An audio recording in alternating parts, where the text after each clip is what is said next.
Hi everyone, today I'm going to share about my assignment 3, which is about the classification algorithms. I will use the digits datasets for demonstration, but it's quite similar to other datasets. I will quickly go through other datasets too. So for the digits, we load the libraries and packages, which mainly include the sklearn libraries and NumPy and pandas.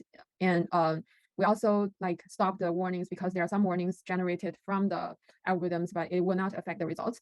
So firstly, we load the data into the digits as a bunch file and also load X and Y. We split the train and test data with 70-30 split. So we have X train, X test, Y train, and Y test from the digits data. And then we apply the weak learners. We start from KNN with the K-neighbors classifier, and neighbor number is 6. So we fit the number with the train data and bring the accuracy result. So basically, you can see that the accuracy is like 0.98 something. And also, we use the tenfold accuracy and take the average score from the tenfold average cross-validation. So the tenfold accuracy give us 0.96 plus. Just to note that we will record all the accuracies in one Google Sheet file for readability. So then we will have the SVM model, and we choose gamma equal to 0.001 and C equal to 100. And similarly, we fit the X train, Y train, and predict the Y prediction. And we print the accuracy with this SVM model, which give us 0.99 something, and the tenfold result is 0.98. And now we call naive Bayes multinomial algorithm because this data sets, the target value is actually like choosing from different outcomes from 0 to 9, the digit. So yeah, we import this library called multinomial MB, and we import the classifier, and we fit with X train, Y train, and test with the score. So similarly, it gives us an accuracy number, which is about 0.90. This accuracy will actually be slightly fluctuating because every time the model will be slightly different. And by using tenfold accuracy score, it's more stable and give us a better picture. So the result is 0.87 plus. And then we do the decision trees. So firstly, we start with the cart decision tree. This is the default method in the sklearn tree package. So we initialize the classifier from the tree.decision tree classifier, and we fit this classifier model with X train and Y train. And same as before, we print the accuracy and the tenfold cross-validation accuracy.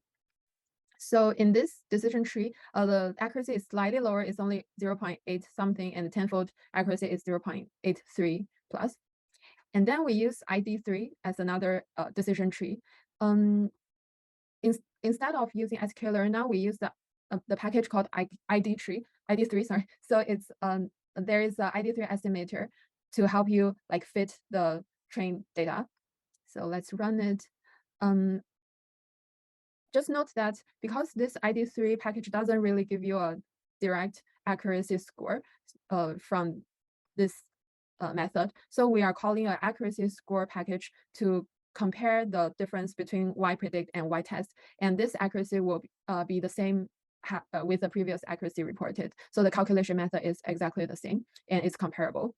So we have the accuracy equal to 0.84 plus, and tenfold accuracy is 0.82 plus. Then we come to the third task, which is to augment the data.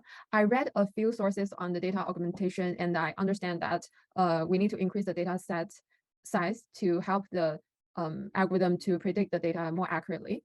So here we read the original data set as a data frame, as a pandas data frame object with a data and target columns. And we use a for loop to copy and paste the original data to increase the overall data set. And I printed the shape of the data here. So for a more straightforward understanding, you can see the row size are increasing from 1 to 5. And similarly, we do the train test split for all 5 newly generated data sets. And now we do the XGBoost algorithm. So we import the XGBoost classifier, and we use this timer to record the execution time for our future executions. Just note that we only record the time for the classifier initiation, the fitting prediction, and the accuracy calculation, and will not include the tenfold validation because the tenfold validation actually runs 10 times for the classifier, so it's not accurate. We will only take in this for the fair comparison. So here, after we run the XGB boost classifier, we get an accuracy on the test data, which equals to 0.95 plus, and the total time is 23.3 second.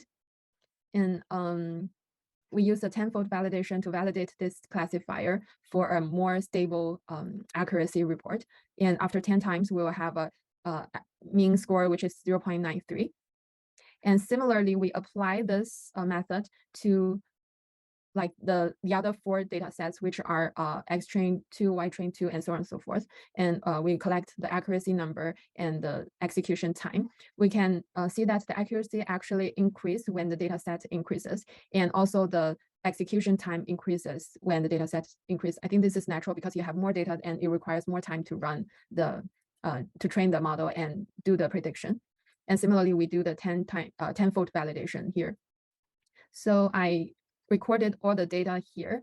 So I will not go through the code because they are all the same.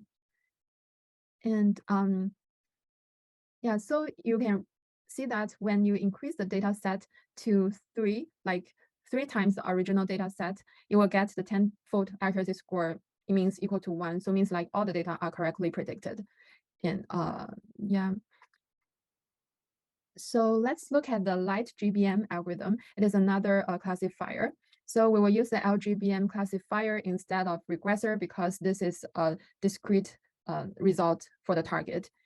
Yeah, then similarly, we import the light GBM package and fit with the X-train 1, Y-train 1, and predict the numbers into Y predict 1 and calculate the accuracy score between Y predict 1 and Y test 1. And we'll have 0.96 plus as the accuracy, and the CPU time, the total time is pretty similar to XG boost.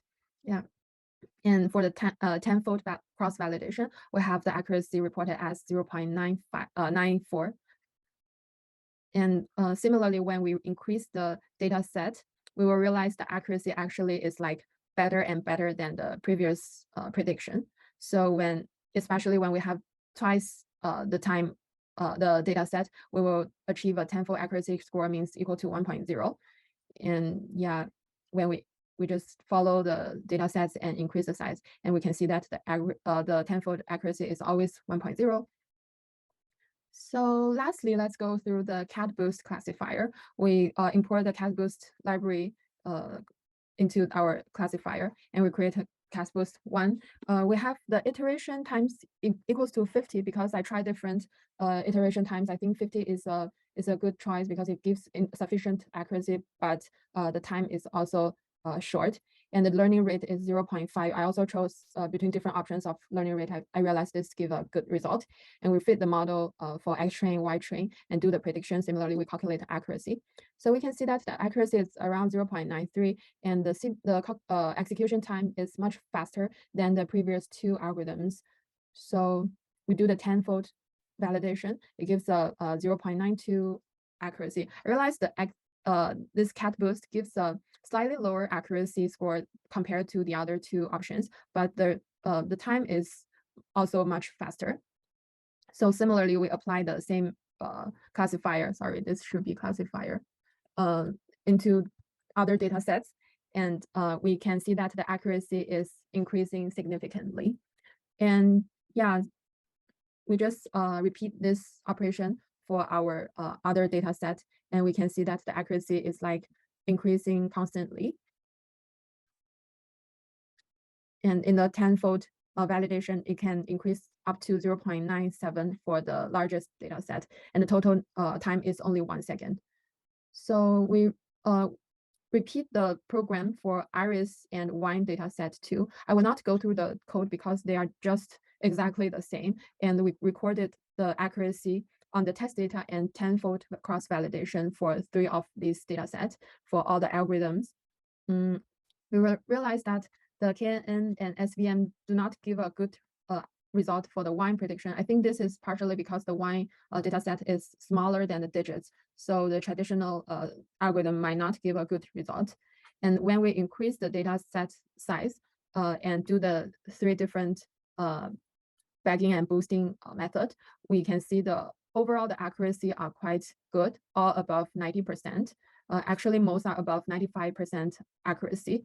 And I recorded my comparison for this. So basically, I realized that from the ensemble learning algorithms, the accuracy increases when we increase the data set with augmented data. And for XGBoost and Light GBM, the accuracy can reach 100% if we have sufficient data set. For CatBoost, the maximum accuracy is slightly lower than 100%. It's only 97%. But I think this might be enhanced if we have better model configuration. So in Iris, all 3 different algorithms can reach 100% accuracy. And in terms of the execution time, we realized the digits dataset has a generally higher execution time compared to the Iris dataset because the digits dataset has more data. So this is quite intuitive. And when the dataset increases, the execution time also gets slower, especially in the digits datasets because this is larger. And comparing between different algorithms, we realized that XGBoost and Light GBM have similar execution time. Maybe in the digits data sets, the XGBoost is slightly slower, but in Iris is similar. So I would say these 2 are quite comparable. And the CatBoost is significantly faster than the other 2 algorithms. Also, I realized the execution time is also related to our model configuration. So if we change the learning rate or we change the number of iterations, the execution time will also change. So that is all about my assignment 3. I hope you enjoy it. Yeah, thank you.